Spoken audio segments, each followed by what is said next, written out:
এই ভিডিওতে সাম common daily used ওয়ার্ডস নিয়ে আলোচনা করব। দেখুন, অ্যাবাউট শব্দটির অর্থ সম্বন্ধে, সম্পর্কে, প্রায়। অ্যাবাভ মানে ওপরে। আফটার শব্দের অর্থ পরে। এগেনস্ট শব্দের অর্থ বিরুদ্ধে বা বিপক্ষে। অলমোস্ট, প্রায়। অ্যালং বরাবর বা পাশাপাশি। অলসো এছাড়াও অথবা আরও অর্থে ব্যবহৃত হয়। অল টুগেদার সব মিলিয়ে বা একেবারে। অ্যানি যে কোনো। অ্যারাউন্ড আশেপাশে। অ্যাজ যেমন, মতো। অ্যাট তে। অটোমেটিকলি স্বয়ংক্রিয়ভাবে। বি হওয়া বা থাকা। বিকজ কারণ বা যেহেতু বা জন্য। বিফোর আগে, পূর্বে। বিহাইন্ড পেছনে। বিল নিচে। বিসাইড পাশে। বিসাইডস এছাড়া বা ছাড়াও। বিটুইন মধ্যে।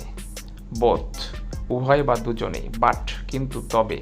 বাই মানে দ্বারা। ক্লিয়ারলি পরিষ্কারভাবে। ডেলি দৈনিক। ডে বাই ডে দিনে দিনে। ডিপলি গভীরভাবে। ডেফিনেটলি নিশ্চিতভাবে। ডেলিবারেটলি জেনে শুনে বা নিশ্চিন্তিতভাবে। আর্লি গোড়ার দিকে। এনাফ যথেষ্ট, পর্যাপ্ত। ইভেন এমনকি, সমতল। এভার কখনো। এভরিহার সর্বত্র। ফর জন্য। ফরচুনেটলি ভাগ্যক্রমে। ফ্রম হইতে, থেকে বা চেয়ে। জেনারেলি সাধারণত। হার্ডলি কদাচিৎ। হার তার, মেয়ের ক্ষেত্রে। ফিমেল ক্ষেত্রে। হিজ তার, মেলের ক্ষেত্রে। হেয়ার এখানে।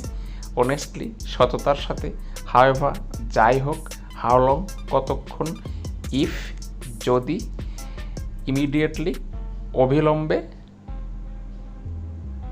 এবং লাস্টের শব্দগুলো দেখুন, ইনসাইড মানে ভেতরে। তো ভিউয়ার্স, এই শব্দগুলো আমাদের প্রত্যেক দিন ব্যবহার করতে। সাধারণত ইংরেজিতে কথা বলতে গেলে এই শব্দগুলো অত্যন্ত জরুরি এবং এজন্যই আজকে 50টি ওয়ার্ড আমরা সিলেক্ট করে দিলাম। আগামী ভিডিওতে আর 50টি দেওয়ার চেষ্টা করব। ধন্যবাদ।